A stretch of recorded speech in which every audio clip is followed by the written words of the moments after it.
नमस्कार। आप सभी का हमारे YouTube चैनल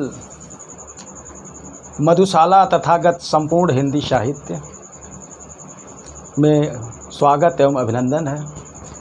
मैं उन विद्यार्थियों के लिए जो हिंदी विषय से, हिंदी सब्जेक्ट से शिक्षक बनने का सपना देख रहे हैं, उनके लिए मैंने हिंदी विषय का जो शिक्षक बनने के लिए एक योग्यता होती है, जिसमें सिलेबस होता है, उस सिलेबस को उसके अनुसार हमने तैयार किया है और अपने YouTube चैनल के माध्यम, हमारे YouTube चैनल का नाम है मधुशाला तथागत संपूर्ण हिंदी साहित्य। मैं हूँ रविंद्र चौहान, मैं गाजीपुर से बिलोंग करता हूँ। मैं इन विद्यार्थियों के लिए हिंदी विषय का संपूर्ण सिलेबस लेकर आया हूँ आपके सामने, और हमारी पूरी टीम पिछले 6-7 महीने से लगातार मेहनत कर रही थी और मेहनत का फल है कि हमने पूरी कोशिश किया है कि आपने जो सिलेबस तैयार किया होगा उसको पूरा करवाएंगे, ये हमारा वादा है।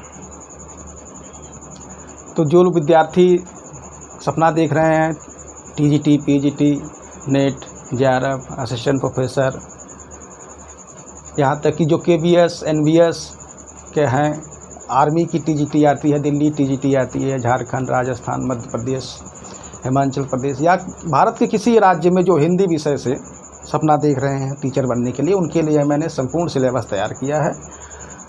हो सकता है कहीं स्थानीय लेखकों की एक विशेष लेखक होते हैं जिनके बारे में अगर स्पेशल पूछता हो सकता है कहीं छूट जाए, लेकिन मेरी कोशिश ये रहेगी कि मैं अधिक से अधिक आपको अचीव करवाऊंगा। मैंने जो सिलेबस, हमारी टीम ने जो सिलेबस तैयार किया है, मैं उस सिलेबस को पहले आप लोगों को बता देना चाहता हूँ। आप लोग जान लीजिए कि सिलेबस में मैंने क्या क्या शामिल किया है और अपने सिलेबस से मिला लीजिए। अगर कहीं लगता है कि ये चीज़ें छूट रही हैं तो आप हमें कमेंट में बता सकते हैं कि ये सर ये छूट गया है, ये सिलेबस शामिल कर लीजिए। मैं कहीं न कहीं से इस मैटर को ढूंढ करके शामिल कर दूँगा। तो आइए पहले मैं बता देता हूँ अपने सिलेबस के बारे में कि हमने जो सिलेबस तैयार किया, सिलेबस का प्रारूप क्या होगा, मैं उस प्रारूप को बता रहा हूँ। सबसे पहले मैं आप लोगों को पढ़ाऊँगा हिंदी भाषा की उत्पत्ति एवं उसका विकास। हिंदी भाषा की उत्पत्ति एवं विकास, या तो कहिए तो लिख के दिखा दे, नहीं तो कोई बात नहीं, लिखने से कोई मतलब नहीं, हम बोल दे, लेक्चर ही दे रहे हैं। आप समझ जाएंगे कि मैंने मेहनत किया कि नहीं किया। अगर मैंने मेहनत किया है तो मुझे याद है, जो मेहनत करता है उसी को याद होगा।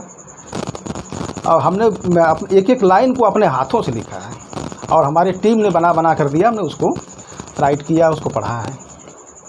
हिंदी भाषा की उत्पत्ति एवं विकास। सबसे पहला मैं आप लोगों को पढ़ाऊंगा हिंदी भाषा की उत्पत्ति एवं विकास। किस प्रकार से प्राचीन काल से अब तक हिंदी की उत्पत्ति से लेकर अब तक उसका विकास हुआ है, बीच बीच में किन किन ऐतिहासिक तथ्यों से उसका पाला पड़ा है, किन किन राजाओं से, किन किन धर्मों से होते हुए आज हिंदी अपने चरम पर पहुंची है, खड़ी बोली के रूप में सामने आपके सामने दिखाई दे रही है। इसका प्रारूप, इसका स्वरूप ऐसा ही नहीं रहा है, समय समय पर बदलता रहता है। उसे कहा गया कि हिंदी की आदि जननी संस्कृत है और संस्कृत प्राचीन भाषा रही, अति प्राचीन भाषा रही है। तो सबसे पहले मैं आपको ले चलूँगा प्राचीन भारतीय आर्य भाषाओं की तरफ। जो प्राचीन भाषा रही है भारत की, प्राचीन भारतीय आर्य भाषाओं का सबसे प्राचीन रूप अगर हमें मिलता है तो वैदिक काल में मिलता है। तो मैं अभी विस्तार से मैं एक सिलेबस बता रहा हूँ कि वैदिक काल में जो हमारी भाषा शुरू हुई, वहाँ से लेते हुए आज हिंदी का स्वरूप यहाँ पहुँचा है कहीं न कहीं उससे। और वैदिक काल की जो भाषा थी उससे संबंधित और भी भाषाएं जो चली साथ में, मुझे केवल हिंदी को टच कराना है, इसलिए मैं हिंदी पर फोकस करूँगा। बहुत सी भाषाएं चली हैं वहाँ से, जो निकली आगे बढ़ी और आज अपने चरम पे हैं। तो सबसे पहले मैं आप लोगों को प्राचीन भारतीय आर्य भाषा के बारे में बताऊँगा। प्राचीन भारतीय आर्य भाषा का भाषा वैज्ञानिकों ने उसका जो ऐतिहासिक वितरण किया, वर्गीकरण किया है, उसमें 2400 BC से लेकर 1500 से 500 BC तक प्राचीन भारतीय आर्य भाषा को इन लोगों ने रखा है, भाषा वैज्ञानिकों ने रखा है, जो उसके वैज्ञानिक रहे हैं, ऐतिहासिक वितरण करता जो रहे हैं, उन्होंने रखा है।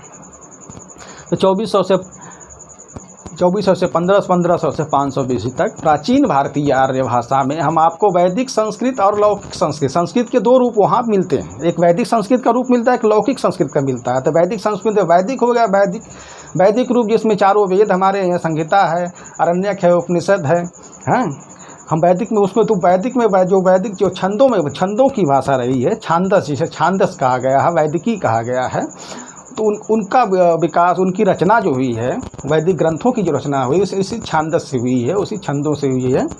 जबकि संस्कृत तो बाद में आई, जब पाणिनि काल आता है 500 BC तक, तो हम वैदिक संस्कृत के बाद आपको ले चलेंगे लौकिक संस्कृत। लौकिक संस्कृत में आप लौकिक मतलब हो गया कि यही हो गया कि जो इस लोक की संस्कृत रही है, इसमें भास आते हैं, शूद्रक आते हैं, कालिदास आते हैं, महिम भट्ट आते हैं, विक्रम भट्ट आते हैं, ऐसे तमाम लेखक जो वेद व्यास आ रहे हैं, उसको ठीक लगा, विश्वामित्र वेद व्यास जी रहे हैं, रामायण लिखा गया। ये लौकिक, इस लोक की जो ग्रंथ लिखे गए हैं, इसमें लौकिक संस्कृत में आती है। तो इसका काल हमारा लगभग 800-900 के बाद से 500 तक आता है। 500 में जब आता है, महर्षि पाणिनि महोदय जब आते हैं, उन्होंने अपने 14 माहेश्वरी सूत्रों के माध्यम से जब इस भाषा को, जो छांदस भाषा जो चली आ रही थी, जो परंपरागत चली आ रही थी, एक धारा बहती हुई आ रही थी, उस धारा में को संशोधित, सुसंस्कृत करने के कारण यह संस्कृत कहलाई यह भाषा। 500 BC तक पाणिनि काल खत्म होता है, जिसमें भाषा वैज्ञानिकों ने जिस तरह से वितरण किया है, प्राचीन भारतीय भाषा का स्वरूप 500 BC तक आता है। यानी कि पूरे साहित्य जगत को भाषा वैज्ञानिकों के 3 ही भागों में बटा है: प्राचीन भारतीय आर्य भाषा, मध्यकालीन भारतीय आर्य भाषा और आधुनिक भारतीय आर्य भाषा। तो प्राचीन भारतीय आर्य भाषा का स्वरूप मैं जो अपने सिलेबस में लेकर चलूँगा, मैं आपको प्राचीन काल यानी कि वैसे तो 1500 से 500 तक लाया गया, लेकिन भोलानाथ तिवारी जी है, रामचंद्र तिवारी जी, इनकी किताबों में मिलता है। रामस्वरूप प्रोफेसर रामकिशोर शर्मा जी हैं, इन लोगों की किताबों में हमने UPRTU की किताब में भी हमने देखा है, इलाहाबाद यूनिवर्सिटी की भी किताब में देखा, तो उसमें मिलता कहीं मिलता है 2400 BC से भी इन लोगों ने कहीं इतिहास का वितरण करके लाए हैं। 1500 से 500 BC यानी कि पाणिनि काल तक, वैदिक काल से पाणिनि काल तक प्राचीन भारतीय आर्य भाषा का स्वरूप रखा गया, जिसका सिलेबस हमने तैयार किया है, हमारी टीम ने तैयार किया है। उसके बाद आता मध्यकालीन भारतीय आर्य भाषा। मध्यकालीन भारतीय आर्य भाषा, जब संस्कृत का रूप खत्म हो रहा है, ये एक जब ये साहित्य की भाषा रह गई, रूढ़ हो गई, किसी विद्वानों की भाषा रह गई, कुछ जब आम जनता ने जैसे समझ पा रही थी, क्योंकि इसमें इतने माहेश्वर व्याकरण सूत्रों से इसको पिरो दिया गया कि आम जनता के बस की बात नहीं रही समझना और बोलना, न समझ पा रहे थे, बोल पा रहे। तो उसने एक नए विकल्प की तरफ देखा। नया विकल्प क्या था? पाली, प्राकृत काल, प्राकृत भाषा, पाली। जैसे पाली प्रथम स्वरूप तो पाली ही है, लेकिन ये प्राकृत का, प्राचीन मध्यकालीन भारतीय आर्य भाषा को भाषा वैज्ञानिकों ने प्राकृत काल में रखा है। तो प्रथम प्राकृत काल जब आता है तो बौद्ध काल जिसको कहा गया, यानी कि पाली काल आता है। यह प्रथम प्राकृत भाषा रही। कौन रही है? पाली।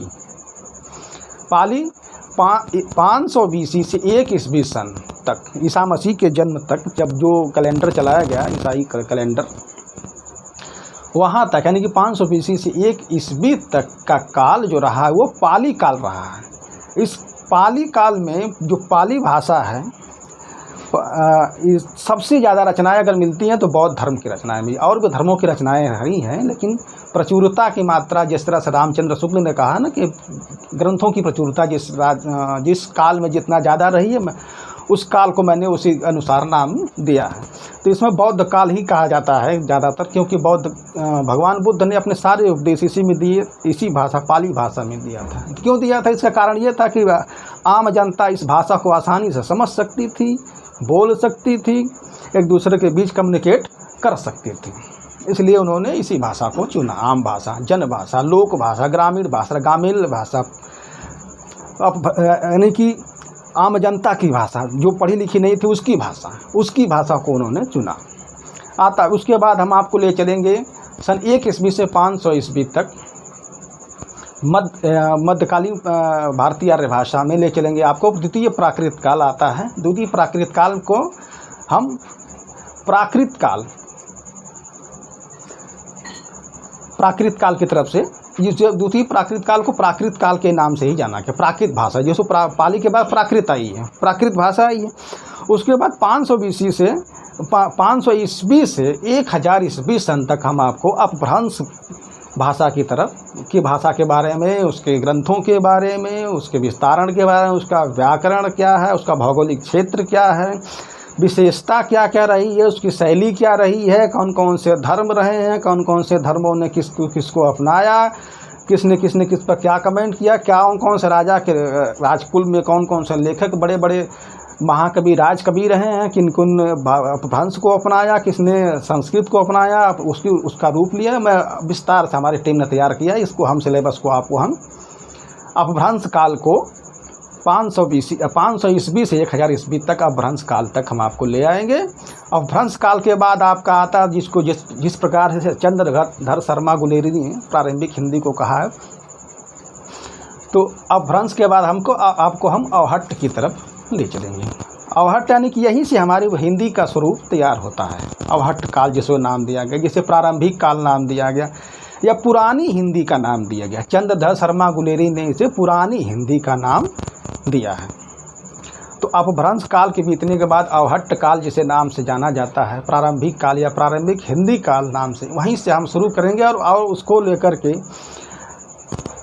इस प्रकार उसके बाद आता है भक्ति आंदोलन आता है, उसके बाद रीति काल आता है जिसको श्रृंगार काल कहा गया। रीति काल के बाद आधुनिक काल, नवजागरण काल, पुनर्जागरण काल से लेते हुए, और मैं आपको बता देना चाहता हूँ कि मैं जो हिंदी भाषा के विकास के बारे में पूरा मैं आपको बताऊंगा कहाँ से यहाँ से यहाँ तक आई है। यानी कि अब तक जिस प्रकार से जागरण सुधार काल में महावीर प्रसाद द्विवेदी जी ने भी उसको सुधार किया, भारतेंदु हरिश्चंद्र भी इसमें बहुत सहयोग किए, तो हिंदी का स्वरूप यहाँ तक आया है। यानी कि अपभ्रंश काल में आते आते कई अपभ्रंश जब बाहर निकले, जब सामने आए, उन अपभ्रंशों से हिंदी होते हुए अपने इस रूप में आ जाई है। यानी कि प्राचीन का भारतीय आर्य भाषा, मध्यकालीन भारतीय आर्य भाषा और आधुनिक भारतीय आर्य भाषा से लेते हुए अब तक हिंदी का विकास कैसे हुआ, इसका सिलेबस हमने इस तरह से तैयार किया। आगे की जो बातें वो बीच में जो है, जैसे हमने अभी बताया कि भक्ति काल, रीति काल वगैरह, ये सब हम आपको साहित्य में बताएंगे। पहले आपको भाषा की तरफ ले चलते हैं। भाषा किस प्रकार से मागधी, अर्धमागधी, पूर्वी, बंगाली, बिहारी, उड़िया, असमिया, किस तरह से इनका विकास हुआ, इसका मैं विस्तार से मैं पढ़ाऊँगा। मैं आपको पहले सिलेबस बता रहा हूँ। इस कड़ी में मैं अगला बताऊंगा आप लोगों को जितने भी हिंदी संबंधी पुरस्कार मिले हैं और संविधान में हिंदी का प्रावधान किन किन अनुच्छेदों, क्योंकि इसका भी प्रश्न बनता है, संविधान में किन किन अनुच्छेदों के अनुसार हिंदी का विकास होगा, हिंदी किसके अनुसार रखे गए, देवनागरी लिपि और भारत की राजभाषा या राष्ट्रभाषा कैसे है, किस प्रकार से कितना संघर्ष हुआ संविधान में आने के लिए, तो मैं किसमें भी प्रश्न बनता है। इसलिए मैं संविधान में हिंदी का प्रावधान भी इस सिलेबस में हमने रखा है। उसके बाद संविधान में प्रावधान के बाद हम हिंदी भाषा के बारे में बताएंगे। हिंदी भाषा, इसका वैज्ञानिक स्वरूप जो रहा है हिंदी का भाषा का, उसका भी सिलेबस हमने, क्योंकि इससे भी पूछता है कि हिंदी क्या है, हिंदी भाषा क्या है, संश्लेषणात्मक है कि विश्लेषणात्मक है, क्यों है ऐसा, लॉन्ग क्या है, हाँ, मदर लैंग्वेज किसे कहेंगे, तो ये हिंदी भाषा में आता है। इस तरह का प्रश्न पूछता है। उसमें हिंदी भाषा में आपको मिथक में भी ले चलूँगा कि मिथक क्या है। उसके बाद हमने दूसरा सिलेबस जो रखा है आप लोगों के लिए, वो हिंदी साहित्य का इतिहास। हमने पहला तो हमने लिख दिया हिंदी भाषा की उत्पत्ति। हाँ, हिंदी भाषा की उत्पत्ति एवं विकास। हाँ, सेकेंड हमको ले चलेंगे आपको हिंदी साहित्य का इतिहास। दूसरा सिलेबस में हमने जो हमारी टीम ने जो शामिल किया है वो हिंदी साहित्य का इतिहास। हिंदी साहित्य का इतिहास में कहा जाता है कि एक तरह से रामायण कह लीजिए, गीता कह लीजिए, पुराण कह लीजिए, वेद कह लीजिए, कहिए तो अगर रामचंद्र शुक्ल जी को आपने टच नहीं किया, छुआ नहीं, तो आपने कुछ भी नहीं जाना। तो सबसे पहले हमारी जो सिलेबस है उसमें हमने रामचंद्र शुक्ल जी को शामिल किया है। रामचंद्र शुक्ल जी की किताब है हिंदी साहित्य का इतिहास, जिसके बारे में जो पहले तो हिंदी साहित्य के विकास के नाम से थी, बाद में परिवर्धित संशोधित होकर यह हिंदी साहित्य के इतिहास में बनी। और हिंदी साहित्य इतिहास रामचंद्र शुक्ल का हमने उठाया। सबसे पहले मैं रामचंद्र शुक्ल बारे में पूरा का पूरा बताऊंगा, क्योंकि सारे प्रश्न लगभग बहुत सारे प्रश्न इसमें मिलते हैं। अगर रामचंद्र शुक्ल जी को हमने कवर कर लिया तो हमें लगता है कि 70% हमारी तैयारी हो गई है, 60 से 70%, क्योंकि सबसे ज़्यादा प्रश्न यहीं से बनते हैं रामचंद्र शुक्ल जी के हिंदी साहित्य के इतिहास से।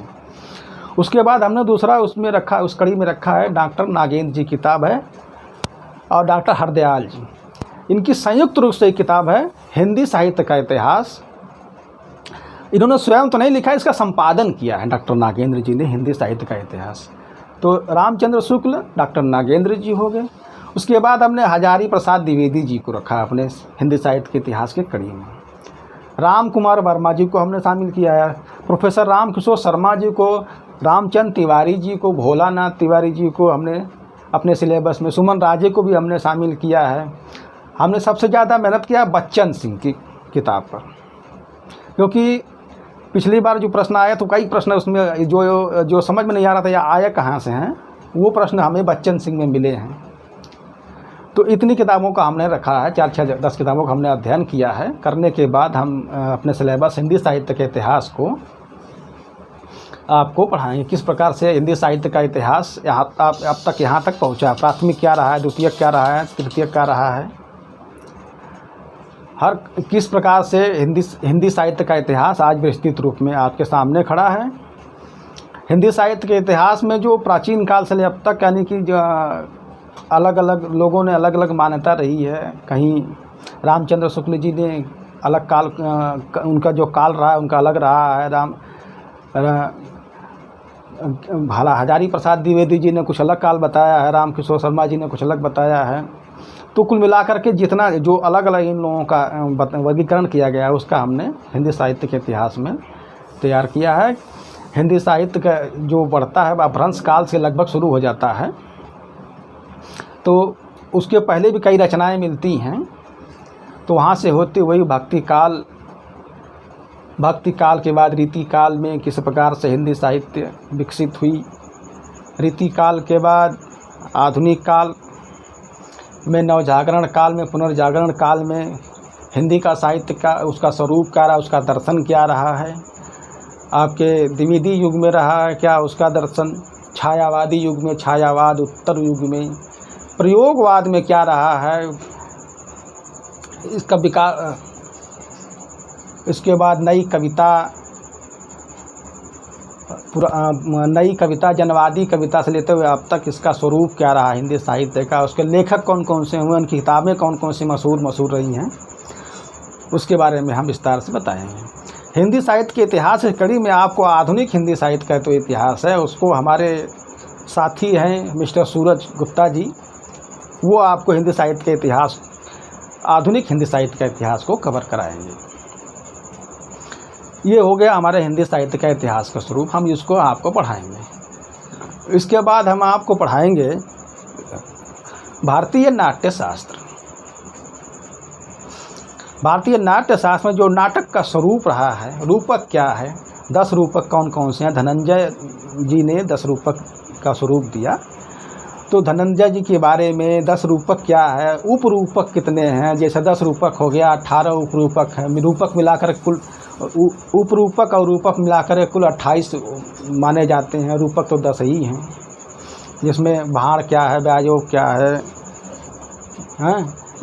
ये चीज़ें उसमें, संबकार क्या है, डिम क्या है, व्यंग क्या है, ये रूपकों में जो रूपक का जो स्वरूप रहा है, इसके बारे में हम रूपक के बारे में बताएंगे। नाटक में जो उसके अर्थ प्रकृति क्या रही है, उसकी संधि क्या है, जैसे बीज क्या है, बिंदु क्या है, पताका क्या है, प्रकृति क्या है, प्रबंधक प्रवेशक क्या है, प्रारंभक क्या है, प्रत्याशा क्या है, फलागम क्या है, आपको इसके बारे में विस्तार से नाटक के बारे में, भारतीय नाट्य शास्त्र के बारे में बताएंगे हम आपको। अब आता है इसके बाद हमने जो सिलेबस में रखा है वो भारतीय काव्य शास्त्र के बारे में। भारतीय काव्य शास्त्र का क्या स्वरूप रहा है, इसके कौन कौन से विद्वान रहे हैं जिन्होंने अपनी विद्वता से काव्य शास्त्र को नया रूप दिया, नया आलम दिया। काव्य शास्त्र में सबसे पहले मैं आप लोगों को आचार्य भरत के रस संप्रदाय की तरफ ले चलूँगा। आचार्य भरत ने किस प्रकार से अपने रस संप्रदाय के बारे में अपने ग्रंथ में इसका वर्णन किया है, इसका विस्तार से हम आप लोगों को तैयार कराएंगे।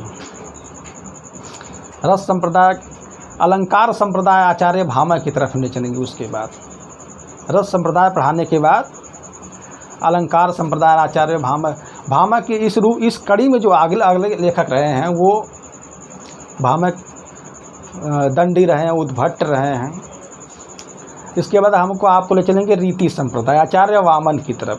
9वीं शताब्दी तक लगभग आचार्य वामन जी आते हैं। इन्होंने ये लेकर आते हैं रीति संप्रदाय। काव्य शास्त्र में क्या लेते हैं? रीति संप्रदाय लेकर आचार्य वामन जी आते हैं। उसके बाद ध्वनि संप्रदाय की तरफ आनंदवर्धन जी की तरफ हम ले चलेंगे। उसके बाद वक्रोक्ति संप्रदाय कुंतक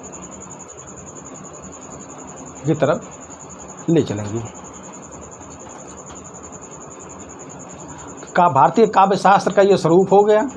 भारतीय काव्य शास्त्र में जो इसमें टीकाकार रहे हैं, भट्ट लोल्लट रहे हैं, शंकुक रहे हैं। शंकुक का जो न्याय दर्शन क्या है, भट्ट नायक का जो सांख्य दर्शन क्या है, चित्र तुरंग न्याय दर्शन क्या है, ये चीज़ें हम जो इनके टीकाकार रहे हैं ध्वनि जैसे रस संप्रदाय के टीकाकार कौन रहे हैं, उन्होंने टीका में क्या क्या लिखा, स्टेटमेंट क्या रहा है, अलंकार के टीकाकार जो रहे हैं, रीति के टीकाकार रहे हैं, वक्रोक्ति के रहे हैं, ध्वनि के रहे हैं। तो इस प्रकार से शंकुक, भट्ट लोल्लट जी हैं, भट्ट नायक जी हैं, आनंदवर्धन जी हैं। इनके बारे में विस्तार से हम आपको बताएंगे। ये हो गया भारतीय काव्य शास्त्र का स्वरूप। भारतीय काव्य शास्त्र में और भी बहुत चीज़ें हैं जो प्रश्न पूछता है, तो मैं इसको सिलेबस में शामिल किया हूँ कि मैं सिलेबस बता रहा हूँ, को पढ़ा नहीं रहा हूँ। उसके बाद आप इससे समझ जाएंगे कि मैंने मेहनत किया है। भारतीय काव्य शास्त्र में पढ़ाने के बाद हम आपको ले चलेंगे पाश्चात्य काव्य शास्त्र की तरफ। पाश्चात्य काव्य शास्त्र की तरफ सबसे प्राचीन के रूप में आते हैं तो प्लेटो और आते हैं, अरस्तु आते हैं, लॉन्जाइनस आते हैं। इनका उदात्त तत्व सिद्धांत रहा है लॉन्जाइनस का। विरेचन सिद्धांत आपका अरस्तु का रहा है। तो इन्होंने जो काव्य शास्त्र, जिसको उन्होंने एस्थेटिक कहा है, नंदन शास्त्र कहा है, काव्य शास्त्र कहा है, कला शास्त्र कहा है, सौंदर्य शास्त्र, कई नामों से अभिहित किया गया है, जिसको इंग्लिश में एस्थेटिक कहा गया है। तो पाश्चात्य काव्य शास्त्र, काव्य शास्त्र, नंदन शास्त्र, सौंदर्य शास्त्र, जो भी जिस रूप में भी आप समझ सके, मैं हर भाषा के अलग अलग शब्दों से भी आपको मैं बहुत सरल रूप में समझाने की कोशिश करूंगा कि पाश्चात्य काव्य का स्वरूप क्या रहा है, उसका दर्शन क्या रहा है, उसका उद्देश्य क्या रहा है, और उसने कौन कौन सी का पाश्चात्य काव्य शास्त्र ने अपने काव्य के माध्यम से किस प्रकार से कौन कौन सी क्रांति लाए हैं जगह जगह, उनके बारे में उनका वर्गीकरण करूंगा मैं। उसके बाद मैं आपको आगे के जो लेखक रहे हैं, आय रिचर्ड रहे हैं, जॉन क्रोरेंजम रहे हैं, कोची महोदय जी रहे हैं, टी.एस. इलियट रहे हैं, एम आर्मस्ट्रांग जी रहे हैं, इनके बारे में विस्तारोला वार्था हैं। इनके बारे में हमारा सिलेबस जो तैयार किया गया हमारे टीम के द्वारा, मैं पाश्चात्य काव्य शास्त्र में जो हिंदी में शामिल किया गया है, वैसे तो पाश्चात्य काव्य शास्त्र बहुत विस्तृत है, लेकिन जिन 10, 12, 15 लेखों को हिंदी में शामिल किया गया है पाश्चात्य काव्य शास्त्र के मशहूर, उनका हमने बहुत ही विश्लेषण करने के बाद हमने अपने सिलेबस में शामिल किया कि लगभग इतने ही लेखक हैं पाश्चात्य के जिनका शामिल किया गया। तो पाश्चात्य काव्य शास्त्र के प्रमुख लेखकों, उनकी किताबों, उनके दर्शन क्या रहा, उन्होंने क्या का उद्देश्य क्या रहा है, कब किताबें लिखी, कौन कौन सी किताबें लिखी हैं, लगभग यही प्रश्न बनते हैं। इसका सब हमने भारतीय काव्य शास्त्र, भारतीय नाट्य शास्त्र हो गया, भारतीय पाश्चात्य काव्य शास्त्र हो गया, ये हमारा सिलेबस तैयार हो गया। इसके बाद हम अगले सिलेबस में रखें आपको सूफी संतों की तरफ ले चलेंगे, सूफी काव्य धारा की तरफ ले चलेंगे, क्योंकि सूफी काव्य धारा से बहुत सारे प्रश्न, अच्छे प्रश्न बनते हैं। अगर हम इसको टच नहीं करते हैं तो कहीं ना कहीं हमारा आपका बहुत नुकसान होगा। तो सूफी साहित्य में जो सूफियों का दर्शन रहा है, अपने महबूबा को पाने के लिए इश्क, मजाजी से इश्क, हकीकी की तरफ सूफी संतों ने किस प्रकार से संघर्ष दिखाया है कि महबूबा को पाने के लिए महबूब कौन कौन से संघर्ष करता है, यानी कि अल्लाह को पाने के, अपने अल्लाह को, सूफी संतों में क्या अपने अल्लाह को महबूबा के रूप में जानते हैं, महबूब की नहीं महबूबा, क्योंकि अल्लाह जो है महबूबा है। तो उन्होंने किस प्रकार से क्या संघर्ष है अपने अल्लाह को पाने के लिए, महबूबा को पाने के लिए, तो संघर्ष किस प्रकार, उस प्रकार से उन्होंने रचनाएँ की हैं सूफी संतों ने, उसके बारे में विस्तार से बताऊंगा। क्योंकि ये ही उनके जो उन्होंने कहानियाँ लिखी हैं, काव्य लिखे हैं, उसका आधार स्रोत रहा है। क्योंकि भक्ति काल में ही ये आता है सूफी धारा, ये भी भक्ति का ही स्वरूप है, लेकिन ये इस्लाम में रहा है तो उसमें सरा रहा है, बेशरा रहा है। तो बेशरा मलामती मलंगिया से लेते हुए ये लोग निकले हुए हैं। किस प्रकार से निकले हुए मैं विस्तार से आपको बताऊंगा।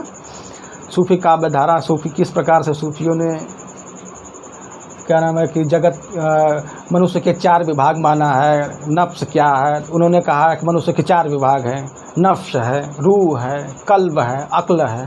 अक्ल है, अगर मनुष्य के पास बुद्धि नहीं है तो कुछ नहीं है। मनुष्य के पास बुद्धि होनी चाहिए, नफ्स होनी चाहिए, रूह होनी चाहिए, कल्ब होना चाहिए, अल्क। ये मनुष्य के 4 विभाग बताएं कि कौन इस विभाग में क्या क्या दर्शन है, हमने सिलेबस में तैयार किया। उन्होंने 4 जगत बताए हैं। आलम ए नाशूत जगत, यानी कि ये संसारी जगत बताया उन्हें। मलकूत जगत बताया, जबरूत बताया, लाहूत। तो आलम ए नासूत, मलकूत, लाहूत और जबरूत क्या है, उसके बारे में विस्तार से मैं आपको बताऊंगा। और उन्होंने जो भक्ति की, जिसको हम इसमें भक्ति कहते हैं अपने हिंदी भाषा में, उन्होंने वो लोग इबादत कहते हैं। उन्होंने इबादत की 4 अवस्थाएं, इबादत के भी उन्होंने 4 अवस्थाएं बताई हैं। उन्होंने कहा शरीयत, पहले शरीयत मतलब मानो, पहले खुदा को मानो। किस खुदा को मानते हो, ज़रूरी नहीं है कि आप इसी खुदा को, आप किसी को भी मान सकते हैं अपना खुदा, आप उसका रूप दे सकते हैं। तो शरीयत क्या है, उसके बाद तरीक़त क्या, किस प्रकार से हम उसमें लीन हो जाते हैं, शरीयत या तरीक़त का। उसके बाद मारिफत, यानी कि हम आरिफ कैसे हो जाते हैं।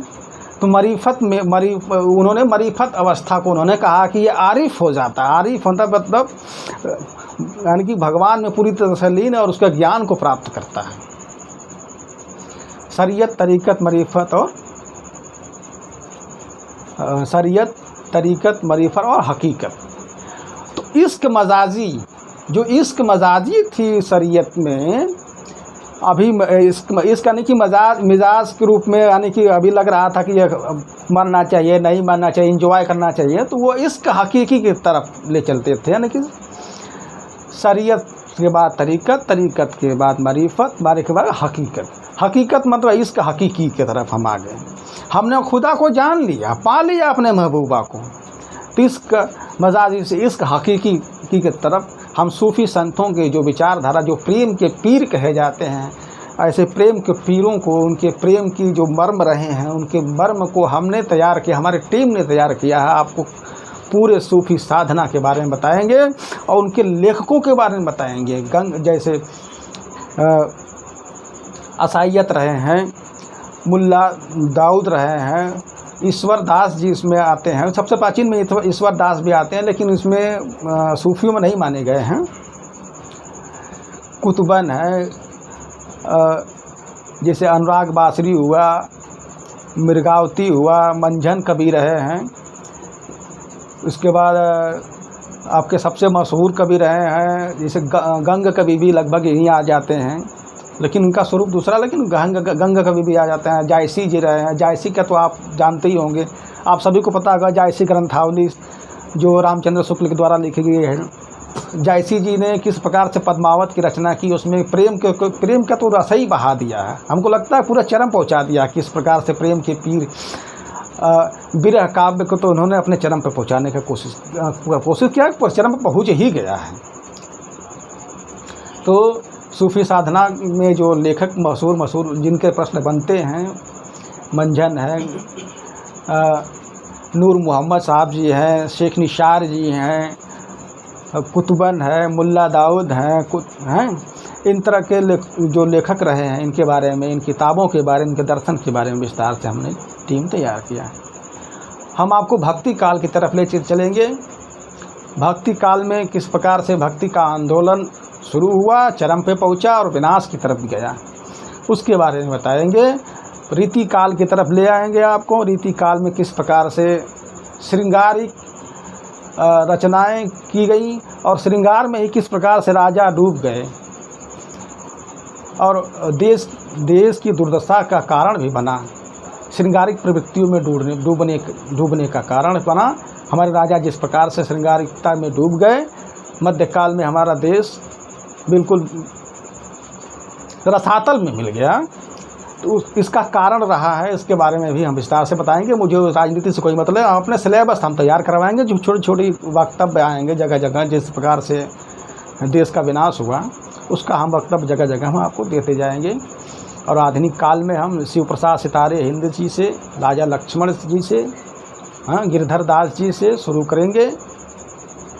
भारतेंदु मंडल में जितने लेखक रहे हैं सभी को हम शामिल करेंगे। बालकृष्ण भट्ट रहे हैं, प्रेम घन जी रहे हैं, ठाकुर जी रहे हैं, प्रताप नारायण मिश्र रहे हैं। इनकी लेखकों के बारे में, बालकृष्ण भट्ट ने, बाल मुकुंद गुप्त रहे, इनके लेखन के बारे में, इनके दर्शन के बारे में, इनकी किताबें कब छपी। सबसे ज़्यादा किताबों के बारे में पूछता है भारतेंदु हरिश्चंद्र जी के बारे में, तो उनके बारे में, उनकी किताबों के बारे में, उनका सीरियल क्या है, कि उनकी किताबें हम बताते हुए आपको ले चलेंगे। महावीर प्रसाद द्विवेदी काल, यानी कि द्विवेदी काल की तरफ, जिसको नवजागरण काल कहा गया। उसके बाद छायावाद उत्तर काल, प्रगतिशील काल या प्रगतिवादी काल, प्रयोगवाद, नई कविता, समांतर कविता से लेते हुए जनवादी कविता जो है तो आधुनिक काल तक हम आपको ले आएंगे।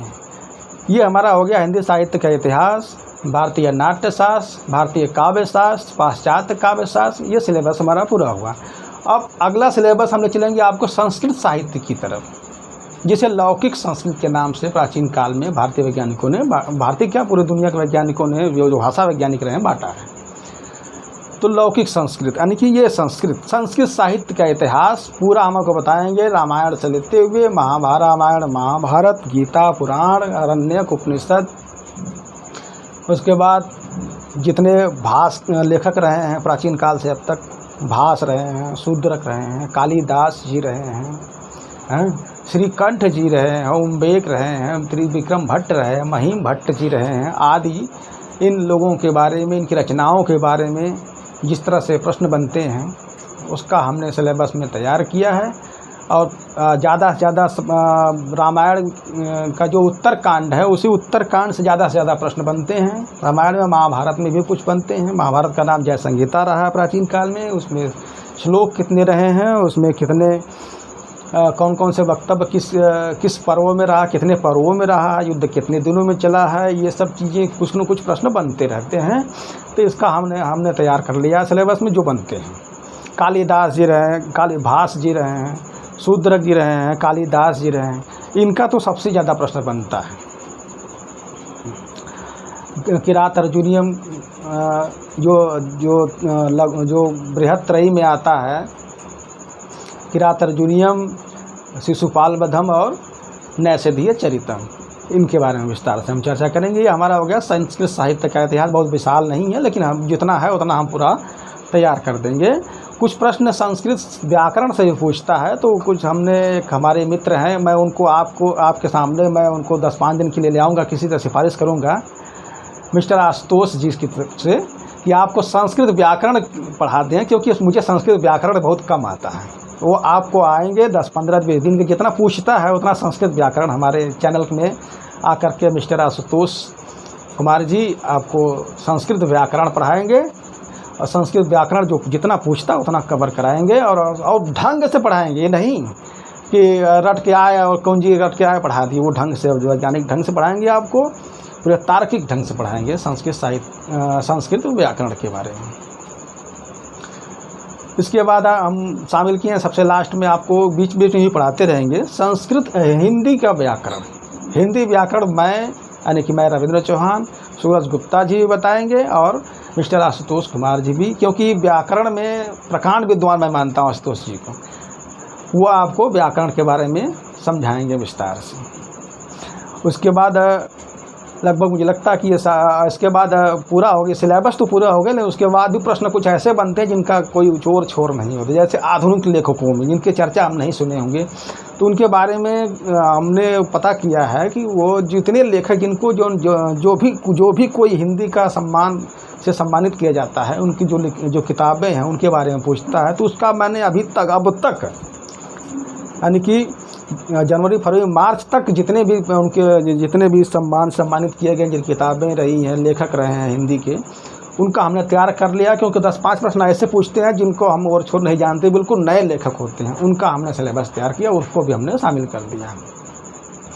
उसके बाद हम आपको जो पेपर हुए हैं उसका पेपर स्टडी करवाऊँगा, किस प्रकार से पेपर बनता है, उसका प्रश्न हल कैसे किया जाता है, कन्फ्यूज़न हो तो कैसे पूरा करते हैं, तो पेपर स्टडी हम आपको करवाएंगे। उसके बाद हमने कुछ मिसलेनियस तैयार किया है, कहीं से कुछ प्रश्न उठा लिया है, अब सवाल जवाब एक तरह से प्रश्न उत्तर करेंगे, प्रश्नोत्तरी रूप में आपको पढ़ाएंगे। बताइए ये है, इसमें बताइए चारों में कौन है, ये कौन है, हमने ये बताया है, नहीं बताया है तो भी बताइए, कुछ कमेंट आपस में करेंगे।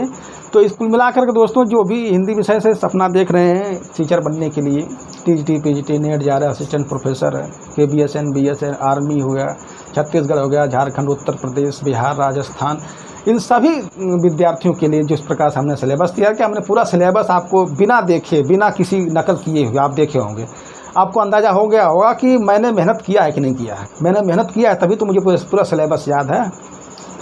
मेहनत किया और मैं मेहनत करूँगा कि आपका पूरा का पूरा सिलेबस मैं तैयार करवाऊँ। और इसी के साथ मैं आपको अगले वीडियो में मिलूँगा, जो हमारी पहली वीडियो, इसके पहले भी हमने 10-12 वीडियो डाला है बना करके, जिसमें हमने वीडियो के माध्यम से हमने हमारी आवाज़ पीछे से मैं बोल रहा हूँ, सामने वीडियो चल रही है, उसका मैंने वर्णन किया है।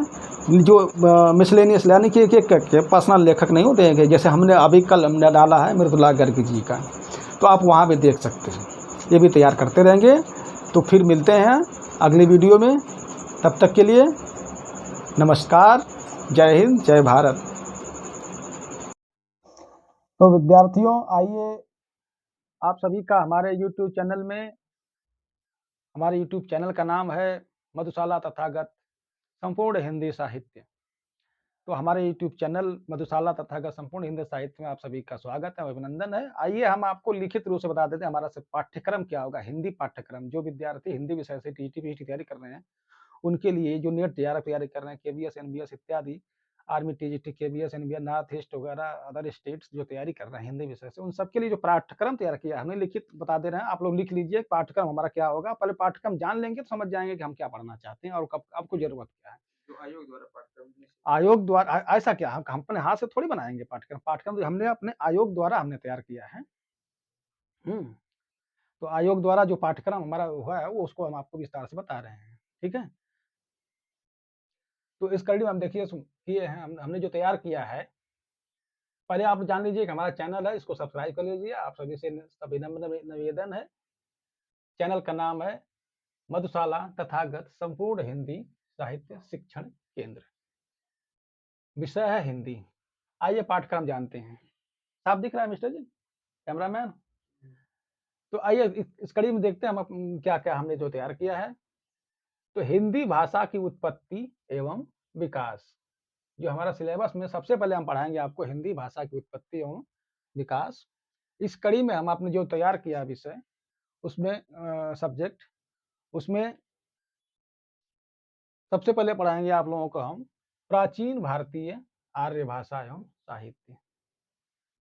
प्राचीन भारतीय आर्य भाषा एवं साहित्य सरस्वती पांडे की किताब में दिया है। प्राचीन भारतीय आर्य भाषा एवं साहित्य का जो समय रहा है 2000 बीसी। बीसी क्या है मैं आपको बताऊंगा अगले वीडियो में। 2000 बीसी से 500 बीसी तक इसका काल रहा है, क्योंकि विभिन्न काल में जो भाषा वैज्ञानिकों ने इसका वितरण जो किया है, उसको सरस्वती पांडे किताब में बखूबी, या पंडित रामकिशोर शर्मा जी के यहाँ, या भोलानाथ तिवारी जी की किताब में आप देख सकते हैं, और इनकी किताबें प्रमाणिक किताबें हैं। तो इस कड़ी में हमने जो रखा है प्राचीन भारतीय आर्य भाषा एवं साहित्य 2000 बीसी से 500 बीसी तक, ये सरस्वती पांडे किताब में दिया है कि इन्होंने जो रखा है, काल रखा है प्राचीन भारतीय भाषा एवं साहित्य काल 2000 से 500 तक, और 2400 से 1500 से 500 के बीच में पंडित राम किशोर शर्मा जी की किताब में मिलता है। और प्रश्न इसी तरह से पूछे जाते हैं, क्योंकि जब हम जो पेपर आता है, पेपर आने के बाद जो मैटर फंसता है, इन्हीं किताबों से प्रमाण लिया जाता है कोर्ट में। तो इन्हीं को हम लेकर चले हैं। पंडित रामकिशोर शर्मा जी 2400 से 1500 से 500 बीसी के आसपास प्राचीन भारतीय भाषा का काल उन्होंने भाषा वैज्ञानिक ने रखा है, और सरस्वती पांडे जी ने 2000 से 500 बीसी के बीच रखा है। प्राचीन भारतीय आर्य भाषा की कड़ी में हम वैदिक साहित्य 1200 से 900 बीसी और लौकिक साहित्य 800 से 500 बीसी के बीच जो ये साहित्य का काल रहा है, वैदिक साहित्य, लौकिक साहित्य, इसका हमने सिलेबस में अपना रखा है। भोलानाथ तिवारी की पुस्तक में मिलता है ये 1500 से 500 बीसी के आसपास लगभग यह काल रहा है, क्योंकि कोई काल में जो परिवर्तन होता है वो एक दिन में तो होता नहीं है, इसलिए समय लगता है। तो लगभग में इन्होंने 1500 से 500 भोलानाथ तिवारी जी ने माना है। तो वैदिक साहित्य 1200 से 900, लौकिक साहित्य 800 से 500 के आसपास इन्होंने रखा है। उसके बाद हम पढ़ाएंगे मध्यकालीन भारतीय आर्य भाषा, जिसे हम प्राकृत काल कहते हैं। मध्यकालीन भारतीय आर्य भाषा जिसे हम प्राकृत काल कहते हैं, इसका काल 500 बीसी से 1000 ईस्वी तक रखा गया है। 500 बीसी क्या है, बीसी के बारे में बताएंगे आपको। प्रथम प्राकृत, इसके सिलेबस कड़ी हमने रखा है। प्रथम प्राकृत पाली, जिसका काल रहा है 500 बीसी से 1 सन ईस्वी तक। द्वितीय प्राकृत, जिसका काल रहा प्राकृत काल, जिसे प्राकृत काल कहते हैं। प्रथम प्राकृत को पाली काल कहते हैं, 500 से 1000 एक ईस्वी सन तक। और द्वितीय प्राकृत काल प्राकृत काल जो 1 ईस्वी से 500 एडी। एडी क्या है इसके बारे में हम अभी बताएंगे आपको अगली कड़ी में।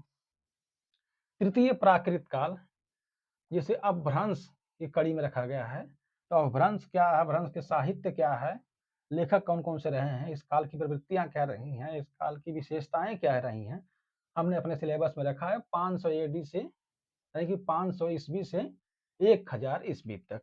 थोड़ा सा देखिए कैमरामैन जी, थोड़ा सा नीचे करके देखिए, आ रहा है कि नहीं, नीचे वाला नहीं आ रहा, थोड़ा नीचे कर दीजिए हल्का सा।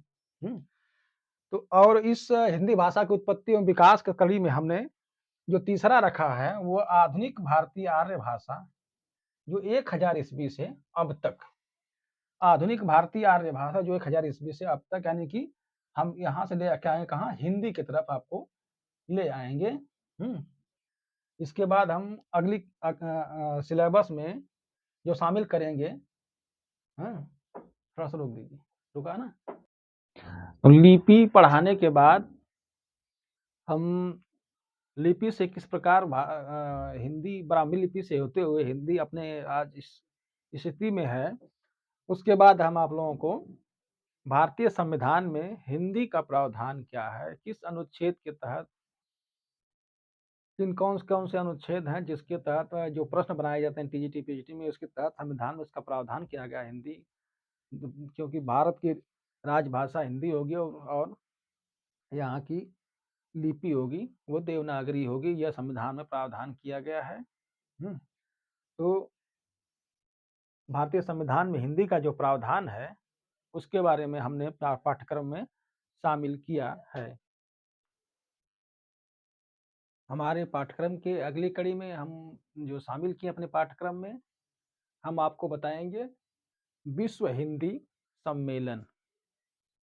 अभी तक हिंदी से संबंधित जो विश्व सम्मेलन हुआ है, कहाँ हुआ है, कितने सन में हुआ है, और प्रत्येक सम्मेलन में कौन कौन सी विशेषता रही है, इसके बारे में हम विश्व में हिंदी सम्मेलन, क्योंकि टीजीटी पीजीटी नेट जेआरएफ में इससे भी प्रश्न बनते हैं, विश्व हिंदी सम्मेलन के बारे में हम बताएंगे आपको। उसके बाद हम आपको बताएंगे हिंदी में प्राप्त सभी पुरस्कार, जैसे ज्ञानपीठ पुरस्कार, साहित्य अकादमी पुरस्कार, व्यास सम्मान इत्यादि जो पुरस्कार हैं, इन पुरस्कार के बारे में हम आपसे विस्तार से चर्चा करेंगे। किन किन लेखकों को किस किस सन में किस किस रचना पर दिया गया, रचना की विशेषता क्या थी, ज्ञानपीठ पुरस्कार किसे दिया गया, साहित्य अकादमी पुरस्कार, सम्मान, व्यास सम्मान, इसके अलावा और भी जितने भी पुरस्कार हिंदी से संबंधित दिए गए हैं उन सबका हमने अपने पाठ्यक्रम में शामिल किया है और वो आपको बताएंगे। उसके बाद हमने पाठ्यक्रम में शामिल किया है हिंदी साहित्य का इतिहास। ये तो हिंदी भाषा की उत्पत्ति और विकास यहाँ तक हो गया। इसके बाद हम आपको हिंदी साहित्य का इतिहास बताएंगे। हिंदी साहित्य का इतिहास हम शुरू करेंगे जब इसमें आपको हम सबसे पहले जिन जिन लेखकों की किताबों के से हमने सहयोग लिया है, उनकी रचनाओं से सहयोग लिया है, जिन्होंने रिसर्च किया भाषा पर, साहित्य पर, उनका में हम गारसा दत्तात्रेय जी के बारे में, मिश्र बंधुओं की किताब से हमने सहयोग लिया है। उसमें सबसे बड़ा सहयोग हमने लिया है डॉक्टर रामचंद्र शुक्ल जी।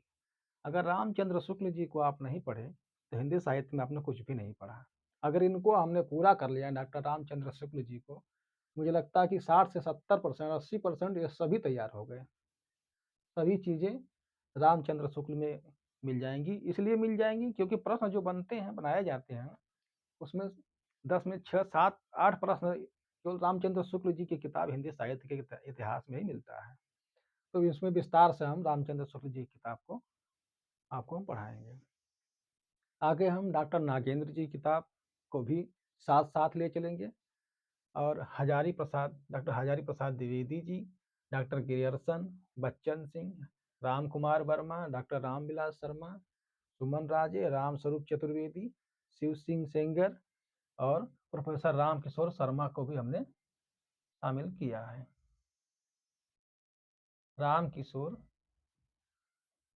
शर्मा, मैं जो हमारी टीम ने तो तैयार किया सिलेबस, इतने लेखकों की किताबों को अध्ययन कर और जो पुराने स्टूडेंट जो पढ़ रहे हैं इलाहाबाद में और भी जगह तैयारी कर रहे हैं, जिनका अनुभव इन किताबों से पढ़े हुए, जिन्होंने स्वयं अपने हाथों से लिखा था, उनसे हमने ले करके जो अपने हाथ से सिलेबस जो इतना पढ़ते हैं उतना उतना नोट्स बनाते रहते हैं, उसको लेकर के हम इन सभी लेखकों से आपको इतिहास, जो हिंदी साहित्य का इतिहास है, विस्तार से अपने सिलेबस में बताएंगे। उसके बाद हम आपको बताएंगे नागरिक प्रचारणी सभा के बारे में बताएं, क्योंकि नागरिक प्रचारणी सभा से भी प्रश्न बनते हैं। और शब्द सागर, जो हिंदी शब्द सागर है, उससे भी प्रश्न बनते हैं। और हिंदी विश्वकोश, इंसाइक्लोपीडिया जो बनाया गया है नागरिक प्रचारणी द्वारा, तो इसके बारे में हम अपने सिलेबस में विस्तार से चर्चा करेंगे। और अगली कड़ी में हम आपको बताएंगे, आगे हम आपको बताएंगे पाली, प्राकृत और अपभ्रंश साहित्य के बारे में। तो पाली का साहित्य क्या है, किस धर्म से संबंधित साहित्य सबसे ज़्यादा पाली में मिलते हैं, किस धर्म का प्राकृत में मिलते हैं, अपभ्रंश मिलते हैं, इनकी विशेषता क्या है, युग प्रवर्तन कैसे हुआ, इसके बारे में विस्तार से बताएंगे हम। पाली का साहित्य, प्राकृत का साहित्य और अपभ्रंश के साहित्य के बारे में हम विस्तार से बताएंगे। उसके बाद हम आपको यहाँ से साहित्य के बाद उसमें उसके साहित्यकारों के बारे में बताएंगे आपको विस्तार से। उसके बाद हम आपको वीर गाथा काल में ले आएंगे। वीर गाथा काल के बाद भक्ति काल, भक्ति काल भी शामिल किया, क्योंकि प्रश्न बहुत ज़्यादा बनते हैं, इसलिए वीर गाथा काल के बाद हम भक्ति काल के शामिल पाठ्यक्रम में शामिल किया हमने। सूफी काव्य के बारे में बताएंगे आपको, श्रृंगार काल के बारे में बताएंगे, नवजागरण काल के बाद द्विवेदी युग, छायावादी युग, छायावाद उत्तर, प्रगतिशील युग और प्रयोगवाद युग, नई कविता या साठोत्तरी कविता के बारे में विस्तार से हम चर्चा करेंगे। हिंदी साहित्य के इतिहास की कड़ी में, हिंदी साहित्य के इतिहास कड़ी में ही हम आधुनिक गद्य साहित्य की चर्चा करेंगे, क्योंकि इससे बहुत ज़्यादा प्रश्न बनते हैं। उसके बाद नई कहानी है, अकहानी है, इससे प्रश्न एक दो प्रश्न टीजीटी पीजीटी नेट जार में आते ही आते हैं। इसलिए नई कहानी, अकहानी, सक्रिय कहानी, सचेतन कहानी, सहज कहानी, समांतर कहानी, जनवादी कहानी, ये जो दौर चला कहानियों का, इन कहानियों को इसलिए शामिल किया हूँ क्योंकि इससे प्रश्न बहुत ज़्यादा बनते हैं और बनना तय, कोई रोक नहीं सकता।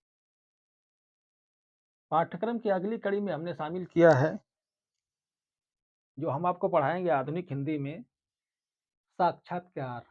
साक्षात्कार क्या है, फैंटेसी क्या है, इससे प्रश्न कौन-कौन से बनते हैं, कौन-कौन से साक्षात्कार हैं जिनसे कई साक्षात्कार जो बहुत बहुत महत्वपूर्ण बहुत ज़्यादा तो है नहीं, लेकिन है कुछ जिनसे प्रश्न बनते हैं।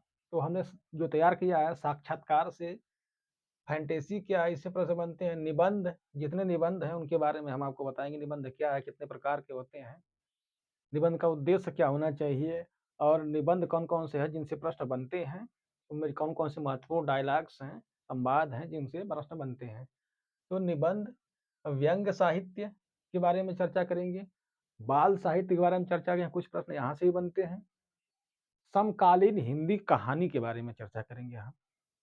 कहानियाँ तो वैसे प्राचीन काल से ही चली आ रही हैं, मध्यकाल, आधुनिक काल और सबसे ज़्यादा तो चली प्रेमचंद युग और उससे पहले नवजागरण काल में। लेकिन समकालीन कहानी यानी कि साठोत्तर यानी कि 1955-60 के बाद से जो कहानियाँ शुरू हुई, जिस प्रकार से भारत की स्थिति या भारतीय समाज की या विश्व समाज की स्थिति रही, क्या स्थिति उस समाज की स्थिति के अनुसार ही माहौल क्या है समाज में, वातावरण क्या है, उसके अनुसार कहानियाँ गढ़ी जाती हैं। तो समकालीन हिंदी कहानी हमने शामिल किया कि उससे प्रश्न बहुत ज़्यादा बनते हैं। रिपोर्टाज जो रिपोर्ट है, कुछ प्रश्न इससे बनते हैं, हमने इसको शामिल किया है। जितने भी रिपोर्टाज हैं पूछे जाते हैं। डायरी से प्रश्न पूछे जाते हैं, कौन-कौन सी डायरी किस-किस लेखकों ने लिखी है, जीवनी, कितनी जीवनी, कौन-कौन सी जीवनी है जिनसे प्रश्न बनते हैं, हमने जीवनी का भी विस्तार से तैयार किया है। उसके बाद हम यात्रा साहित्य पढ़ाएँगे आपको, फिर आत्मकथा, कौन-कौन सी आत्मकथाएँ हैं, लेखक हैं, उनकी आत्मकथाएँ कौन-कौन सी हैं, जिनसे प्रश्न बनता है, उसको हमने शामिल किया है। इसके बाद उपन्यास, उपन्यास को हम विस्तार से पढ़ाएँगे। उपन्यास तो सबसे ज़्यादा अगर शुरुआत में अगर देखा जाए तो नवजागरण काल में ही बहुत ज़्यादा उपन्यास चले, जिनमें चंद्रकांता वगैरह उपन्यास के लिए तो लोग बंगला से हिंदी सीखना शुरू कर दिए थे। तो हम उपन्यास पढ़ाएँगे, भारतेंदु काल के उपन्यास, उसके बाद द्विवेदी युग के उपन्यास, सबसे ज़्यादा महत्वपूर्ण उपन्यास हैं प्रेमचंद युग के। तो प्रेमचंद युग के उपन्यास, प्रेमचंद उत्तर यानी कि उनके बाद के उपन्यास कौन-कौन से रचे गए, किस तरह, किस विधा क्या थी, कि आधार क्या था उपन्यास का, तो उपन्यास के बारे में विस्तार से हम चर्चा करेंगे।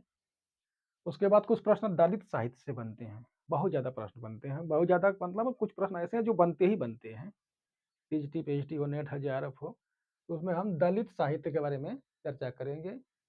नाटक, नाटक से भी 1-2 3 प्रश्न आना ही आना है, इसलिए हमने सभी नाटक जो भी महत्वपूर्ण पूछे जाते हैं, सिलेबस में शामिल किया है। उसके बाद आलोचनाएँ, जो भी आलोचनाएँ हैं, लेखक हैं, आलोचक हैं और उनकी आलोचनाएँ उसके बारे में पढ़ाएँगे। नवगीत क्या है, नवगीत के बारे में बताएँगे कि नवगीत पूछे जाता है।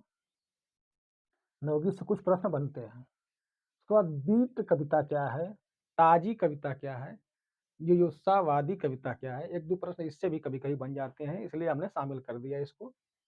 उसके बाद अस्वीकृत कविताएँ क्या हैं, इसको भी हमने शामिल किया है और पत्र-पत्रिकाओं से भी प्रश्न बनते हैं। ये बनना तय है, 1-2 प्रश्न आना ही आना है, इसलिए हमने पत्र-पत्रिकाओं को भी अपने सिलेबस में। तो दोस्तों पाठ्यक्रम की अगली कड़ी में हमने जो शामिल किया है अ, उसमें काव्य शास्त्र, हम आप लोगों को काव्य शास्त्र पढ़ाएँगे, क्योंकि काव्य शास्त्र इसलिए ज़रूरी है, क्योंकि इससे प्रश्न बनते ही बनते हैं। चाहे हिंदी की परीक्षा टीजीटी हो, पीजीटी हो, नेट हो, जेआरएफ हो, अदर स्टेट हो, असिस्टेंट प्रोफेसर हो, कहीं भी हो, इससे इससे बहुत सारे प्रश्न बनते हैं, इसलिए हमने इसे अपने पाठ्यक्रम में शामिल कर लिया है काव्य शास्त्र। काव्य शास्त्र के अंतर्गत भारतीय काव्य शास्त्र और पाश्चात्य काव्य शास्त्र हम आपको पढ़ाएँगे। तो पहले हम पढ़ाएँगे, आपको बता रहे हैं अपना जो सिलेबस है भारतीय काव्य शास्त्र। भारतीय काव्य शास्त्र के अंतर्गत हम रस संप्रदाय के बारे में पढ़ाएँगे, आचार्य भरत जी के बारे में, रीति संप्रदाय के बारे में, आचार्य वामन जी के बारे में, उनकी किताबें, उनकी रचना, उनके सिद्धांत के बारे में, उनके जो उन्होंने अलग-अलग सूत्र दिया है। रस संप्रदाय के भरत के जो सूत्र हैं वो रीति संप्रदाय के वामन के हैं, जैसे आचार्य भामा जी का जो संप्रदाय है अलंकार संप्रदाय।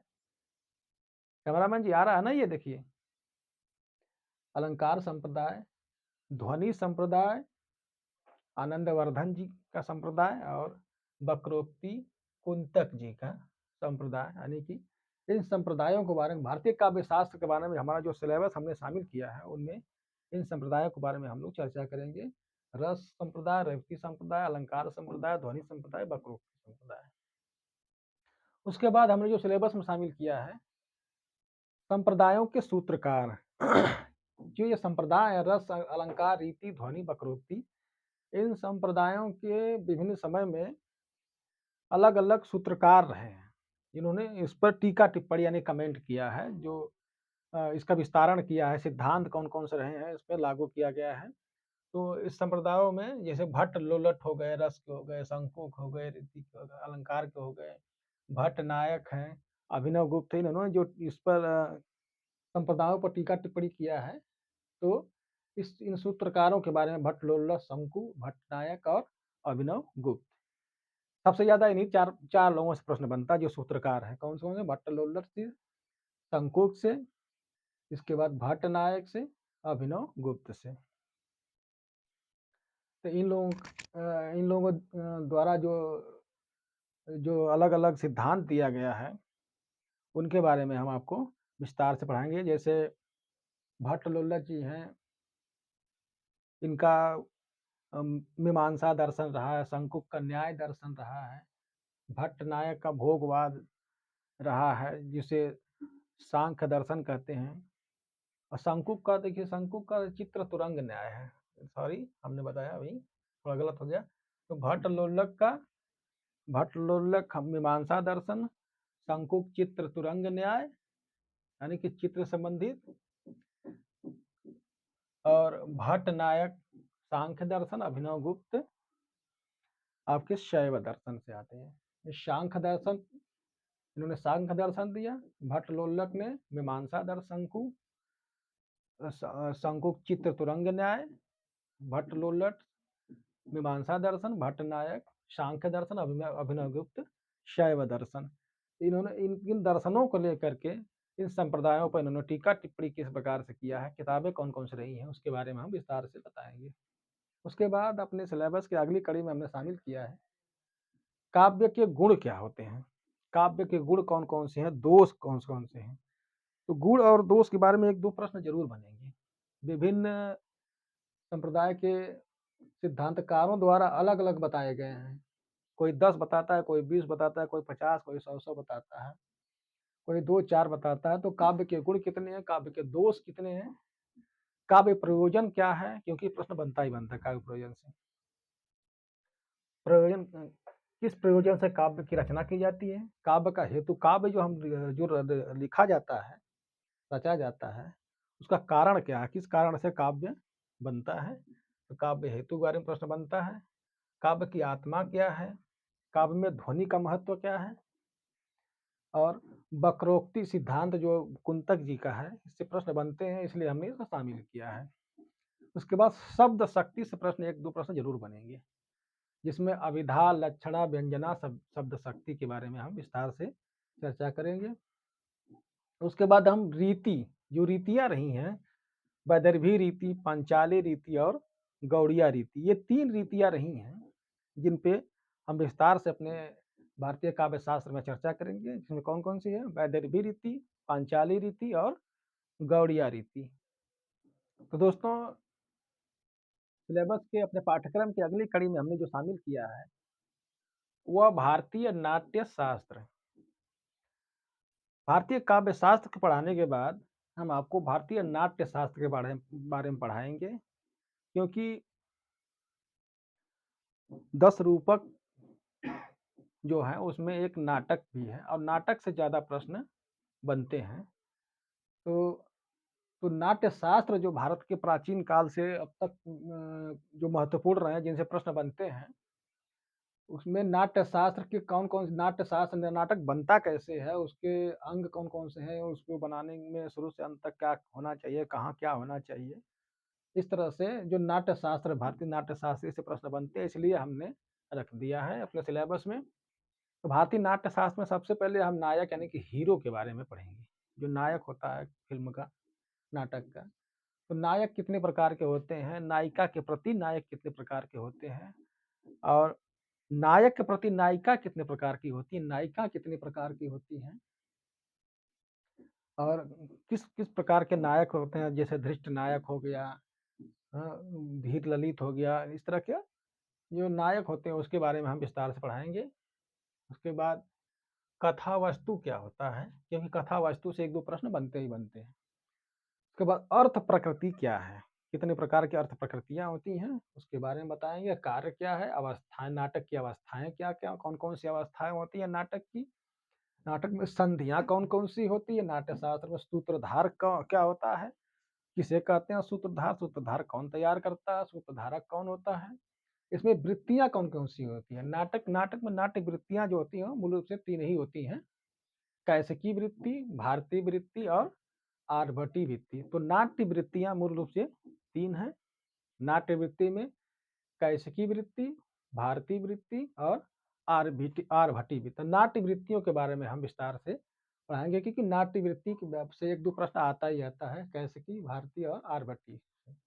उसके बाद अभिनय क्या है,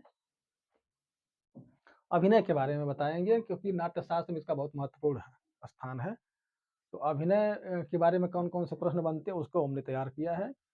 और अगली कड़ी में हम पढ़ाएंगे इसी नाट्य शास्त्र में छंद शास्त्रीय ग्रंथ और उनके लेखक। जितने भी छंद शास्त्र संबंधी ग्रंथ हैं जिसके प्रश्न बनते हैं, Uttar Pradesh TGT PGT other राज्य TGT PGT KBS NBS Delhi TGT net JRF assistant professor कहीं भी जब बनते हैं, उनमें जो प्रश्न जो बनते हैं अभी तक बने हैं उसी के अनुसार हमने तैयार किया छंद शास्त्रीय ग्रंथ। और छंद शास्त्र के जितने लेखक रहे, उनके सिद्धांत रहे, छंदों के जो सूत्र रहे, उनके बारे में हम चर्चा। दोस्तों, अपने पाठ्यक्रम की अगली कड़ी में हमने जो शामिल किया है वो पाश्चात्य काव्य शास्त्र।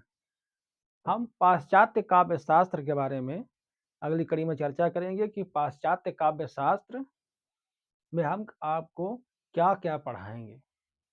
काव्य शास्त्र, पाश्चात्य काव्य शास्त्र हमने जो अभी तक पेपर बने हैं टीजीटी पीजीटी नेट जेआरएफ इत्यादि असिस्टेंट प्रोफेसर के अदर स्टेट के, उन पेपर में जो पूछे गए प्रश्न वो प्रश्नों के आधार पर हमने तैयार किया है कि लगभग लगभग इन्हीं लोगों के बीच पाश्चात्य काव्य शास्त्र से प्रश्न बनते हैं, और बनते ही बनते हैं।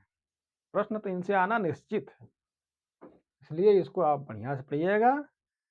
पाश्चात्य काव्य शास्त्र में हमने उपयोगी कला और ललित कला को शामिल किया है, क्योंकि इससे प्रश्न बनते हैं। उपयोगी कला क्या है और ललित कला क्या है।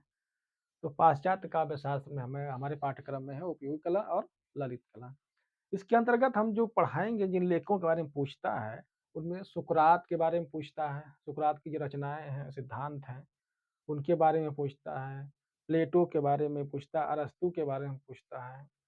इन लोगों की जो किताबें हैं, किताबों की महत्व किस तरह की है, किस किताब में किस चीज़ सिद्धांत को दिया गया है, किस दौर को लेकर कौन सी किताब चली है, जैसे कोई आधुनिक को सपोर्ट किया है, कोई कोई मध्य को सपोर्ट किया, कोई प्राचीन को सपोर्ट किया है। उस परिप्रेक्ष्य में इनके इनके और इनकी किताबों, इनके सिद्धांतों के बारे में, जैसे लॉन्जाइनस के बारे में हमने शामिल किया है। प्रश्न बनते ही बनते हैं लॉन्जाइनस से, क्योंकि वो सबसे प्राचीन में इन लोगों के बाद यही लॉन्जाइनस जी आते हैं। तो लॉन्जाइनस को हमने शामिल किया है, हॉरेंस को शामिल किया है, क्रोचे के बारे में पूछता है, टीएस इलियट के बारे में पूछता है, इनकी रचनाओं के बारे में पूछता है। इसी तरह क्रोचे की रचनाओं के बारे में पूछता है, इनके सिद्धांतों के बारे में पूछता है। कॉर्डवेल की रचनाएं हैं, आई रिचर्ड की रचनाएं हैं और इनके सिद्धांत हैं, इनके जो कमेंट्स हैं, टिप्पणी टीका है, उनके बारे में प्रश्न पूछता है। टिलियर्ड के बारे में को हमने शामिल किया क्योंकि इससे प्रश्न बने हैं। किरकेगार्ड के बारे में भी, किरकेगार्ड से भी प्रश्न बने हैं। वर्ड्सवर्थ के बारे में बहुत ज़्यादा प्रश्न बनते हैं। टीएस इलियट, लॉन्जाइनस और वर्ड्सवर्थ और क्रोचे, इन लोगों से बहुत ज़्यादा प्रश्न बनते हैं। इनको विस्तार से पढ़ाएंगे तो पढ़िएगा आप लोग। टी हुल्मे हैं, इनको भी शामिल किया गया है सिलेबस में, क्योंकि ये भी, इनसे भी प्रश्न बनते हैं। जॉन ड्राइडन, मैथ्यू अर्नोल्ड और कॉलरिज, ये बहुत महत्वपूर्ण लेखक हैं। इनको आप जरूर पढ़िएगा क्योंकि इनसे प्रश्न आते ही आते हैं, नेट जेआरएफ में तो आना ही आना आता है। इसलिए जॉन ड्राइडन, मैथ्यू अर्नोल्ड और कॉलरिज, इन तीन लेखों को आप बहुत विस्तार से पढ़िएगा। उसके अलावा है सास्यूर हैं, जैक दरिदा हैं, फ्रांसुआ हैं, जैक दरिदा के बाद फ्रांसुआ, उसके बाद बौद्रिया हैं, फ्रेडरिक है, ल्योटार है। यानी कि इन लेखकों के बारे में, इन जो रचनाकार रहे हैं पाश्चात्य काव्य शास्त्र के, उन्होंने कौन कौन से काव्य, कौन कौन से जैसे नॉवेल वगैरह क्या क्या लिखा, महत्वपूर्ण जो पूछता है, इनके सिद्धांत क्या, इनकी टीका टिप्पणी क्या, इनके बारे में हम विस्तार से पढ़ाएंगे। तो आपने पाश्चात्य देखा कि पाश्चात्य काव्य शास्त्र में हमने शामिल किया है उपयोगी कला और ललित कला। इसके अंतर्गत हमने सुकरात, प्लेटो, अरस्तु, Longinus, Horace, Croce, T S. Eliot, Caudwell, I A. Richard, Tillyard, Kierkegaard, Wordsworth, T. Hulme, John Dryden, Matthew Arnold, Coleridge, Saussure, Jacques Derrida, Francois, Baudrillard, Frederic Lyotard इत्यादि लेखकों को हमने अपने सिलेबस में शामिल किया है, क्योंकि इन लेखकों की किताबों से, रचनाओं से प्रश्न बनते ही बनते हैं। तो आइए अगली कड़ी में जान। तो दोस्तों, हमने पाठ्यक्रम की अगली कड़ी में रखा है संस्कृत साहित्य का इतिहास। संस्कृत साहित्य का इतिहास और संस्कृत साहित्य क्या क्या रहा है, उसके लेखक कौन कौन से रहे हैं, हम इसके बारे में विस्तार से पढ़ाएंगे आपको, क्योंकि इससे प्रश्न बनते हैं, बहुत सारे प्रश्न बनते हैं। कोई भी exam, TGT, PGT, net, JRF, KVS, NBS, assistant professor, कहीं कोई भी एग्जाम हो जो हिंदी संबंधित शिक्षक बनने के लिए, उनमें से ये प्रश्न बनते हैं। इसलिए हमने संस्कृत साहित्य में उसका इतिहास, उसके लेखकों के बारे में अपने पाठ्यक्रम में शामिल कर दिया है। तो संस्कृत साहित्य के इतिहास में हम रामायण के जो प्रश्न बनते हैं, खासतौर से उत्तर रामायण, यानी कि सबसे अंतिम जो है ज्ञान कांड जिसे कहते हैं। रामायण में तो ज्ञान कांड नहीं क्योंकि शामिल नहीं, क्योंकि रामायण में 5 ही कांड हैं, 7 कांड तो कवि शिरोमणि तुलसीदास जी के द्वारा रचित रामचरितमानस में ही 7 कांड मिलते हैं। प्रथम कांड और अंतिम कांड, यानी कि जिसे बाल कांड कहेंगे, और उत्तर कांड यानी कि ज्ञान कांड कहेंगे, वो रामायण में नहीं मिलता है। तो जो 5 कांड से प्रश्न पूछे जाते हैं, उन 5 कांडों के बारे में हम रामायण से पढ़ेंगे। और जब रामचरितमानस की बात आती है तो हम भक्ति काल में तुलसीदास जी को जो पढ़ेंगे, उस भक्ति काल में हम रामचरितमानस को पढ़ेंगे। फिलहाल यहाँ हम रामायण जो संस्कृत साहित्य में है, वाल्मीकि जी द्वारा लिखा हुआ, रचा हुआ संस्कृत में, जिसमें 5 ही कांड हैं, उसके बारे में चर्चा करेंगे। उसके बाद महाभारत के बारे में चर्चा करेंगे। उसमें जो महत्वपूर्ण पर्व हैं, 18 पर्व हैं, उनके बारे में जिनसे प्रश्न बनते हैं खास तौर से, उनके बारे में हम चर्चा करेंगे। महाकाव्यों का उदय, जो महाकाव्य होता क्या है, इसका उदय कैसे हुआ, कब हुआ, इससे प्रश्न बनते हैं। तो महाकाव्यों का उदय हम शामिल किए हैं।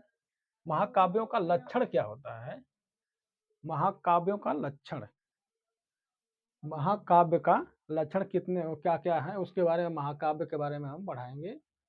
उसके बाद लेखक जो हैं अश्वघोष, भास हैं, भास जी के बारे में, भास की रचनाओं के बारे में, विशेषताओं के बारे में, इनके सूत्रों के बारे में, शूद्रक की रचनाओं के बारे में। कालिदास तो बहुत महत्वपूर्ण है, कालिदास जी को आपने पढ़ा नहीं तो संस्कृत में कुछ भी नहीं पढ़ा, इसलिए हमने शामिल किया है कालिदास जी को, खास तौर से पढ़ाएंगे क्योंकि इनसे प्रश्न बनते ही बनते हैं। तो कालिदास जी के जो नाटक हैं, उनके द्वारा लिखे रचे महाकाव्य हैं, काव्य हैं, उनके बारे में हम चर्चा करेंगे। और भारवी अगले कड़ी में हमारे रहेंगे भारवी। तो भारवी श्रीहर्ष, भवभूति, राजशेखर हैं, दंडी जी के बारे में बताएंगे हम, बाण भट्ट के बारे में, विशाख दत्त के बारे में, हर्ष, जयदेव तथा पाणिनि महोदय ने ही संस्कृत को सुशब्द किया, इसलिए 5वीं BC में ये हुए। 14 महासूत्रों द्वारा किए। इनकी रचनाएं कौन कौन से, सिद्धांत कौन कौन से पूछते हैं, इसलिए पाणिनि को हमने शामिल किया। प्रश्न बनते ही बनते हैं। वात्स्यायन के जो कामसूत्र है उससे भी प्रश्न बन जाते हैं, या उसके अलावा इनकी रचनाएं जो हैं, सिद्धांत है, उससे प्रश्न बन जाते हैं। उसके बाद कात्यायन मुनि हैं, पतंजलि मुनि हैं। तो ये तो तीनों लोग हैं, त्रिमुनि कहे जाते हैं। इनके बारे में, इनकी रचनाओं के बारे में, सिद्धांतों के बारे में जो प्रश्न बनते हैं, उसको हमने अपने सिलेबस में शामिल किया है। और इस कड़ी में हम अगले कड़ी में जो आपको बताएं दोस्तों, अपने सिलेबस के अपने पाठ्यक्रम की अगली कड़ी में हमने जो रखा है संस्कृत व्याकरण। संस्कृत व्याकरण के लिए हम अलग टीचर की व्यवस्था करेंगे। मिस्टर आशुतोष कुमार जो संस्कृत से में हैं, वो आकर आप लोगों को संस्कृत व्याकरण विस्तार से पढ़ाएंगे, क्योंकि संस्कृत व्याकरण से प्रश्न अच्छे खासे बनते हैं। अगर संस्कृत व्याकरण उनसे अगर आप पढ़ लेते हैं तो आप UP TET, Rajasthan TET, other state के जितने टेट हैं, सी टेट है, उसमें भी काम आएंगे, plus TT, PGT, net, JRF इत्यादि में तो काम आएंगे ही काम आएंगे। खास तौर से संस्कृत जो व्याकरण जो पूछता है, चाहे हिंदी व्याकरण हो, वो टीजीटी में ही पूछता है। पीजीटी में बहुत नाम मात्र का पूछता है, और नेट जेआरएफ में भी तो बिल्कुल नाम मात्र का ही पूछता है, लेकिन ज़्यादा सब पूछता है टीजीटी में, लेकिन पूछता है, पीजीटी में भी पूछता है। और नेट जेआरएफ में तो बिल्कुल व्याकरण पूछता ही नहीं, कभी पूछ दिया तो अपवाद है। इसलिए संस्कृत व्याकरण के साथ हम हिंदी व्याकरण पढ़ाएंगे आपको। हम हिंदी व्याकरण मैं स्वयं पढ़ाऊंगा आप लोगों को। उसके बाद हम आपको अपने सिलेबस में आपको पेपर स्टडी करवाएंगे और मॉक टेस्ट करवाएंगे। जो हमने स्वयं गेस किया है पेपर, और गेस किया हुआ पेपर अनुमानित पेपर के माध्यम से, और आपकी स्मृति टेस्ट करेंगे हम। आपने जो पढ़ा अभी तक उसके बारे में क्या जानते हो, आपके दिमाग में कितना टिका, उसके बारे में हम पढ़ाएंगे। यानी कि हमारे सिलेबस में लगभग हमारा सिलेबस पूरा हो चुका है, तो हम संस्कृत व्याकरण, हिंदी व्याकरण के साथ पेपर स्टडी, मॉक टेस्ट, अनुमानित पेपर, स्मृति पेपर के बाद हम आप लोगों को के साथ इसी के साथ साथ इसकी शिक्षा हमारा सिलेबस पूरा होता है। और मैं इतने सिलेबस को पूरा करने के बाद मैं जो पेपर स्टडी और केस स्टडी कराऊंगा, गेस का पेपर कराऊंगा, इससे आपको बहुत लाभ मिलेगा। और आशा करता हूं कि अब इसके अलावा मुझे नहीं लगता कि इतना पढ़ने के बाद भी अगर आपको सफलता नहीं मिलती है, तो ये हमारा पूरा प्रयास है कि आपको सफलता मिले। नहीं मिलती है तो दुर्भाग्य होगा, लेकिन मुझे नहीं लगता कि इतना पढ़ने के बाद कोई प्रश्न छूटेगा या कोई प्रश्न बचेगा, या कोई मैं ये नहीं कह रहा हूँ कि मैं 100 में 100 प्रश्न आप कर जाएँ, लेकिन आपको जितनी ज़रूरत है उतना इतना पढ़ने के बाद आप पूरा कर लेंगे, अपने लक्ष्य के टारगेट को अचीव कर लेंगे। आपने जो हिंदी विषय से प्रशिक्षित स्नातक शिक्षक बनने का जो सपना देखा है, इंटर कॉलेज का टीचर बनने के लिए देखा है, हिंदी विषय से असिस्टेंट प्रोफेसर या नेट जेआरएफ बनने के लिए other state KVS, NVS, Rajasthan, Madhya Pradesh, Chhattisgarh, Jharkhand, Bihar, Himachal Pradesh इत्यादि जो राज्यों के आपने टीजीटी, पीजीटी हिंदी विषय से की तैयारी कर रहे हैं बच्चे, उन सबके लिए एक ही साथ एक ही मंच पे हमारे यूट्यूब चैनल पे आपको एक बार फिर बता रहा हूँ। हमारे यूट्यूब चैनल का नाम है मधुशाला तथागत संपूर्ण हिंदी साहित्य। मैं रविंद्र चौहान आप लोगों को विस्तार से लगातार मैं मिलूंगा। अगर मेरा चैनल चलता है तो मैं लाइव भी आकर पढ़ाऊंगा। आप लोगों का जैसा सहयोग होगा मैं भी उस तरह पूरा सहयोग करूंगा। और हमारे साथ मिस्टर आशुतोष कुमार और मिस्टर सूरज कुमार गुप्ता जी, जो कि लास्ट तक बने रहेंगे और आपको समय समय पर अपना गाइडेंस देते रहेंगे। और इस तरह से हम अपना सिलेबस पूरा करेंगे, और आशा करता हूँ कि आप लोग इससे ज़्यादा से ज़्यादा लाभ उठाएंगे। और आपसे हाथ जोड़कर अनुरोध है कि आप सभी हमारे चैनल को सबसे पहले सब्सक्राइब कर लें, ताकि हम आगे कार्रवाई कर सकें। तब तक के लिए नमस्कार। दोस्तों, पाठ्यक्रम के अगली कड़ी में हमने रखा है विश्व की भाषाओं का वर्गीकरण। हम अपने पाठ्यक्रम में आपको विश्व की भाषाओं का वर्गीकरण करेंगे। विश्व की भाषाओं का वर्गीकरण महाद्वीपों के आधार पर करेंगे। किन किन महाद्वीपों से कौन कौन सी लिपियां, भाषाएं जो प्रमुख रूप से हमें हमें हमें ज़रूरत है, आप हमारे चैनल पे पढ़ने वालों को ज़रूरत है, जो प्रमुख भाषाएं रही हैं जिनसे प्रश्न बनते हैं टीजीटी, पीजीटी, नेट, जेआरएफ में, उनका हम वर्गीकरण करेंगे। विश्व की भाषाओं का वर्गीकरण, इनका महाद्वीपीय वितरण भी हम आपको बताएंगे, विस्तार से बताएंगे, ताकि कोई कमी न रहे। इसका वर्गीकरण जो हम करेंगे उसका आधार होगा आकृति मूलक वर्गीकरण और पारिवारिक या ऐतिहासिक वर्गीकरण। तो हम विश्व की भाषाओं का महाद्वीपीय आधार पर आकृति मूलक वर्गीकरण और पारिवारिक या ऐतिहासिक वर्गीकरण करेंगे। इसका वर्गीकरण करने के बाद हम इसको खींच तान कर ले आएंगे हिंदी की तरफ, और क्योंकि हमें ज़रूरत है जिसकी, हम उसी तरफ चलेंगे। जिसमें मूल होंगे उसको पढ़ाते हुए, जिनसे प्रश्न बनता है बताते हुए हम हिंदी की तरफ आ जाएंगे। और यहाँ हम परीक्षा उपयोगी जो संसार की प्रमुख भाषाएं, भाषा परिवार हैं, उन भाषाओं के बारे में जो प्रश्न बने हैं अब तक, उन्हीं से रिलेटेड, उसी के आगे पीछे जितने भी प्रश्न बनने की संभावनाएं हैं, उन संभावनाओं को लेते हुए हम परीक्षा उपयोगी संसार के प्रमुख भाषाओं और उनके भाषा परिवार के बारे में आप लोगों को विस्तार से बताएंगे। पाठ्यक्रम की अगली कड़ी में हम आपको पढ़ाएंगे भारतीय आर्यभाषी एवं अन्य जातियों का भारत में उद्गम। भारत में जो जातियां आई, वैसे तो भारत में ज्यादातर अधिकांश जातियां बाहर से ही आई हैं, कोई यहाँ की मूल जाति नहीं रही है। और जो हैं भी उसमें भी पूरा हौच पौच या खिचड़ी हो गया, समझ में नहीं आता कौन क्या है। क्योंकि भारत में आए जो सबसे पहले निग्रोटो आए थे भूमध्य सागर से होते हुए, वो भी अपनी कुछ भाषा लेकर आए। ऑस्ट्रिक आए, उन्होंने वो भी अपनी कुछ भाषा लेकर आए, अपनी संस्कृति सभ्यता लेकर आए। किरात आए, उसके बाद द्रविड़ आए। द्रविड़ों के बाद तब भारत में आर्य आए। तो अब इन चारों पांचों जो आए भारत में समय समय पे आए, एक ही साथ तो सभी आए नहीं। जैसे जैसे आते गए वैसे वैसे भारत में भाषाओं का विस्तार होता गया। एक दूसरे की संस्कृति सभ्यता भी मिलती गई, भाषा भी मिलती गई, और भाषाओं में परिवर्तन समय समय पर होता रहा। तो इसमें विस्तार से हमने अपने सिलेबस में रखा है। निग्रिटो, ऑस्ट्रिक, किरात, द्रविड़ और आर्य, ये जो जातियां भारत में आई और उनसे उत्पत्ति भाषा हुई, और कहाँ वो भाषाएं कहाँ तक पहुंची और कहाँ आज हिंदी अपने चरम पे खड़ी है, उनसे कैसे संबंधित है, इसका हमने सिलेबस में रखा है। इसलिए क्योंकि इससे प्रश्न बनते हैं, आर्य भाषा जातियों से संबंधित जो भाषाएं हैं। अगला हमने रखा है पाली, प्राकृत, अपभ्रंश। हम इसके पहले तो बता ही देंगे आपको हिंदी भाषा की उत्पत्ति एवं विकास में उसका जो प्राचीन और ये मध्यकालीन में आता है। मध्यकालीन भाषा परिवार जो पढ़ाएंगे भारतीय आर्य भाषा, उसमें तो हम आपको बताएंगे, लेकिन इसका विस्तृत वर्णन वहां नहीं बता करके हम यहाँ आपको बताएंगे।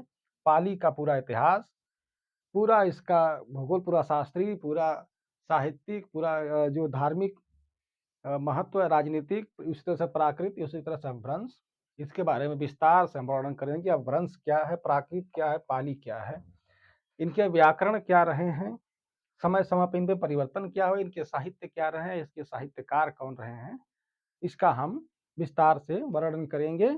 और इसमें अगली कड़ी में हमारी होगी, तो दोस्तों हमारे पाठ्यक्रम की अगली कड़ी में हम आपको बताएंगे अवहट्ट भाषा या संक्रांतिकालीन भाषा। अवहट्ट यानी कि वैदिक संस्कृत, लौकिक संस्कृत पढ़ेंगे, उसके बाद हम पाली में आएंगे, प्रथम प्राकृत जिसे कहा जाता है, द्वितीय प्राकृत, प्राकृत, और तृतीय में अपभ्रंश से होते हुए भाषा पहुंच चुकी है अवहट्ट की तरफ। अवहट्ट की तरफ यानी कि एक नए युग की तरफ, एक नई धारा की तरफ जब भाषा जा रही है, तो वो संक्रांतिकालीन की जब जब पुरानी सभ्यता और नई सभ्यता आपस में मिलती हैं, तो एक उसमें संक्रांति होती है। क्योंकि पुरानी भाषाएं नई भाषाओं से जुड़ती हैं, एक दूसरे से मिलती हैं, एक दूसरे के सहयोग से आगे बढ़ती हैं। तो इसलिए संक्रांतिकालीन यानी कि हिंदी, अब यहाँ से हिंदी की शुरुआत हो जाती है। लेकिन हिंदी आज अपने जिस रूप में है उस रूप में न हो करके, बल्कि संक्रांति के रूप में, यानी कि पुरानी चीज़ों को लिए हुए समेटे हुए थी, लेकिन धीरे धीरे आज हिंदी बिल्कुल शुद्ध होकर के खड़ी बोली के रूप में जाने लगी है, जिसे परिमार्जित या टकसाली भाषा कही जाती है। तो हम अवहट्ट भाषा बताएंगे या संक्रांतिकालीन भाषा। उसके बाद हम बताएंगे पूरे हिंदी का, यहीं से हमारी हिंदी का इतिहास शुरू हो जाता है। वैसे तो हिंदी की आदि जननी संस्कृत को ही माना गया है, लेकिन हिंदी की वास्तविक शुरुआत हमारी संक्रांतिकालीन भाषा के बाद यानी अवहट्ट के बाद शुरू होती है। तो हिंदी का इतिहास पूरा हम बताएंगे आपको कि हिंदी का इतिहास क्या रहा है और हिंदी कैसे अभी तक पहुँची है यहाँ पर। उसके बाद उर्दू का इतिहास, क्योंकि हिंदी और उर्दू एक दूसरे से को टक्कर देने वाली भाषा हैं, क्योंकि इसका कारण है धार्मिक और राजनीतिक। जब धर्म के शरण में दोनों भाषाएं गई तो दोनों दोनों धर्म के लोगों ने अपनी अपनी भाषा को महत्व देना शुरू किया। तो उसका इतिहास, उर्दू का इतिहास क्या है, हिंदी का इतिहास क्या है, और भाषा जिसे लैंग्वेज कहते हैं, लैंग्वेज किसे कहते हैं, यानी कि भाषा किसे कहते हैं, भाषा किस धातु से निकली है, भाषा का अर्थ क्या होता है, भाषा के विभिन्न तथ्यों के बीच अर्थ क्या होता है। इसलिए भाषा का भी इतिहास हम आपको बताएंगे कि हिंदी का इतिहास, उर्दू का इतिहास, भाषा का इतिहास। उसके बाद हम अपने पाठ्यक्रम की अगली कड़ी में हमने शामिल किया है विभिन्न क्षेत्रीय बोलियां। विभिन्न क्षेत्रीय बोलियों का स्थानीय वितरण हम करेंगे।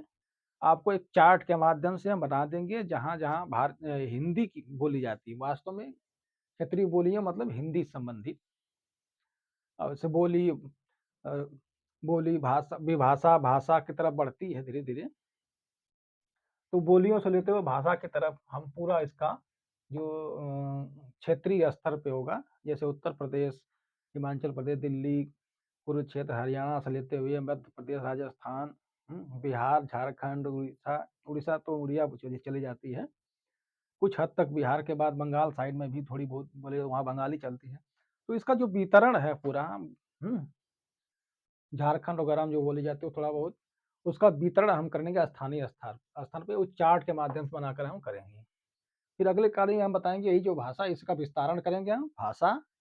फिर बिंब क्या है, बिंब भाषा किसे कहते हैं, मिथक भाषा किसे कहते हैं, और प्रतीक भाषा किसे कहते हैं, क्योंकि इनसे भी प्रश्न बनते हैं, भाषा से, मिथक से, बिंब से, मिथक से, प्रतीक से, इनसे भी एक दो प्रश्न आ जाते हैं, इसलिए हमने इसको सिलेबस में रख दिया है। इसके अगली कड़ी में हम आपको लिपि पढ़ाएंगे। लिपि संबंधित होगी कुल मिलाकर के, जब लिपि से हम चलेंगे, ब्राह्मी, खरोष्टी, ग्रीक, अरमाई, इस तरह की लिपियां जो ब्राह्मी से होते हुए आज हिंदी